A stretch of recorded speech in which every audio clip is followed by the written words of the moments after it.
Musi river front CM Revanth Reddy గారు అధికారంలోకి వచ్చినప్పటి నుంచి కూడా మూసీని ఒక సుందరమైన ఏరియాగా డెవలప్ చేయాలి.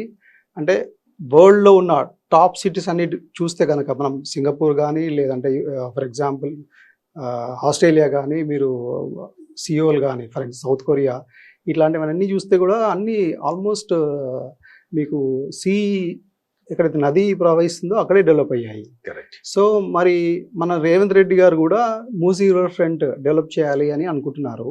సో అది సాధ్యమవుతుందంటారా? యాక్చువల్లీ అంటే వరల్డ్లో ఏంటంటే అండి, capital follows beauty and opportunities అంటే ఈ రివర్ ఫ్రంట్స్ వచ్చేసి ఆ రెండింటిని ఇస్తాయన్నమాట. వరల్డ్ ఎకనామిక్ హౌజెస్ అనుకోవచ్చు అండ్ ఫైనాన్షియల్ హబ్స్ ఇవన్నీ కూడా రివర్ ఫ్రంట్స్ లైక్ చేశాయి.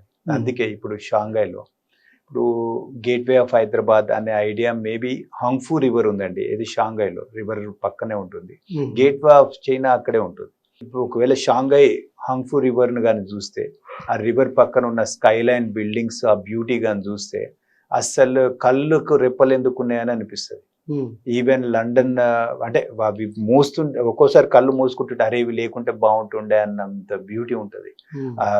దాంట్లో బోటింగ్ లో కానీ వెళ్తూ అటు ఇటు బిల్డింగ్స్ కానీ చూస్తుంటే ఈవెన్ లండన్ లో థేమ్స్ రివర్ అనుకోవచ్చు అండ్ యుఎస్ లో మ్యాన్హాటన్ హడ్సన్ రివర్ పక్కన ఉన్న మ్యాన్హాటన్ కావచ్చు. ఈ రివర్ ఫ్రంట్ పక్కన ఉన్న స్కై లైన్స్ ఆ బ్యూటిఫుల్ బిల్డింగ్స్ కానీ వచ్చి ఆ వాటర్లో కానీ మనం వెళ్తూ ఉంటే లేకపోతే ఆ పక్కన ఉన్న రోడ్ పైన వెళ్తూ ఇటు వాటర్ని రివర్ని అండ్ అటు స్కై లైన్ ఆ డెవలప్మెంట్ని చూస్తే అంటే అవి కొత్త ఎకనామీస్ని క్రియేట్ చేస్తాయండి. ఆపర్చునిటీస్ని క్రియేట్ చేస్తాయి. Night life and different style అనుకోండి జనాల్లో టోటలీ అవి గేమ్ చేంజర్స్ అండి. ఈ మూసీ రివర్ ఫ్రంట్ అనేది నాకు తెలిసి ఇది వరల్డ్లో ఉన్న అన్నింటినీ చూసుకొని ఇప్పుడు best bench mark best of the best చేద్దామని అనుకుంటారు. అందుకే ఇంత టైం పట్టింది. ప్లాన్స్ కూడా రెడీగా ఉన్నాయట. అటు ఇటు 100 మీటర్స్ రివర్ను మెయింటైన్ చేసుకుంటూ రిటర్నింగ్ వాల్స్ కట్టి అటు 50 మీటర్స్ ఇటు 50 మీటర్స్ ఇవన్నీ కూడా ఇది parks, jogging, cycling tracks and play zones and night life and అటు పక్కన ఇటు పక్కన కమర్షియల్ హబ్స్ వీటిని అన్నిటిని క్రియేట్ చేస్తున్నారు. ఇది టోటల్ హైదరాబాద్ ముఖ చిత్రాన్నే మారుస్తుంది.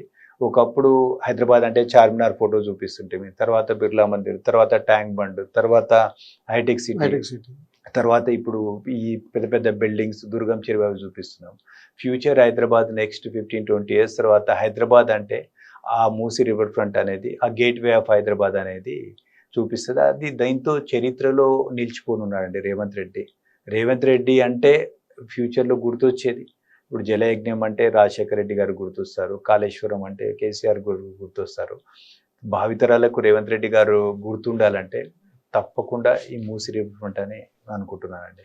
హిమాయత్ సాగర్, ఉస్మాన్ సాగర్ చుట్టుపక్కల ఉన్న ప్రాంతాలన్నీ కూడా అక్కడ ఇల్లీగల్ కన్స్ట్రక్షన్స్ వస్తున్నాయి.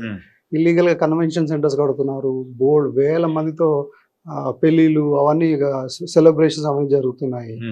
సో ఈ ఇల్లీగల్ కన్స్ట్రక్షన్స్ లో ద్వారా వదిలే మురుగు డ్రైనేజ్ అంతా పోయి హిమాయత్ సాగర్, ఉస్మాన్ సాగర్ కలుస్తుంది. కరెక్ట్.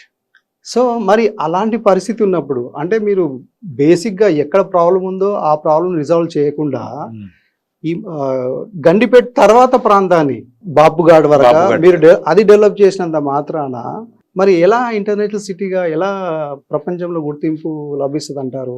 అంటే ఇది ఏం కావాలన్నా కానీ ఫస్ట్ మనీ కావాలండి.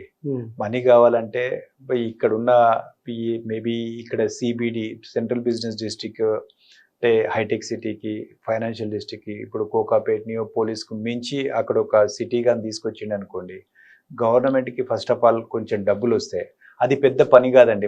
నాకు తెలిసి అటంతా కూడా ఎస్టీపీస్ పెట్టేసి అందులో చుక్క నీరు రాకుండా ఫస్ట్ చేస్తాడని అనుకుంటున్నాము. And at the same time Musi pollute కాకుండా హైదరాబాద్లో ఉన్న డ్రైనేజ్ అంతా కూడా పక్క నుంచి కాలువలు పెట్టేసి అంటే ఎక్కడెక్కడ లాస్ట్ మైల్ స్టోన్ ఎస్టీపీస్ పెట్టేసి ఆ వాటరే దీంట్లోకి వచ్చేటట్టు చేస్తారు. అదంతా కూడా నాకు తెలిసి సింగపూర్ డిజైనర్స్ అవన్నీ కూడా డిజైన్ చేసి ఉంటారు. దాంట్లో ప్లాన్గా ఇది కూడా ఉంటుంది. మీరు చెప్పినట్టు పైనుంచి ఇల్లీగల్ కన్స్ట్రక్షన్స్ నుంచి వస్తున్న ఆ మురుగు అంతా కూడా దీంట్లో కలవకుండా డెఫినెట్లీ ప్లాన్ చేసి ఉంటారు. ఇది ఎట్లాగో 3-4 ఇయర్స్ నడిచే ప్రాజెక్ట్ కాబట్టి ఆ ప్యాకేజ్లో ఇది కూడా ఉంటుందని మేము అనుకుంటున్నాం. సో మురుగునీటికి వీళ్ళు ప్రాబ్లంకి సొల్యూషన్ అనేది చూపిస్తారంట. తప్పకుండా చూపిస్తారు. అదర్వైజ్ అంత పెద్ద ప్రాజెక్ట్కి అందులో మురుగునీరు వస్తుందంటే అందుకే కదండి అన్ని రివర్స్ కొరియాలో ఆల్రెడీ మురుగు కాలువ అది దాన్ని ఏ రకంగా చేద్దామని, అంటే దాన్ని ఆల్రెడీ మధ్యలో కూర్చొని అదేటట్టు నేను చూడలేదు కొరియాది. బట్ అందుకే అవన్నీ కూడా స్టడీ టూర్ చేసి ఆయన కాకుండా ఆయన టీం మొత్తం వెళ్ళి చూసి ఆ రకంగా చేద్దామని ఆలోచనలు ఉన్నారు. దాంట్లో ఆ ప్యాకేజ్లో ఇది కూడా పార్ట్ తప్పకుండా ఉంటుందని అనుకుంటున్నాను. So let us hope the best. So thank you very much sir, మీరు చాలా హోప్తో ఉన్నారు. సో పాజిటివ్గా స్టేట్ అంతా కూడా గ్రో అవ్వాలని, డెవలప్ అవ్వాలని, నెక్స్ట్ 2 years, నెక్స్ట్ 3 years మరింత అభివృద్ధి చెందాలని మన తెలంగాణ స్టేట్ 2047 వరకు 3 trillion ఎకానమీగా డెవలప్ అవ్వాలని నేను మనసారా కోరుకుంటున్నాను. Thank you very much. Thank you.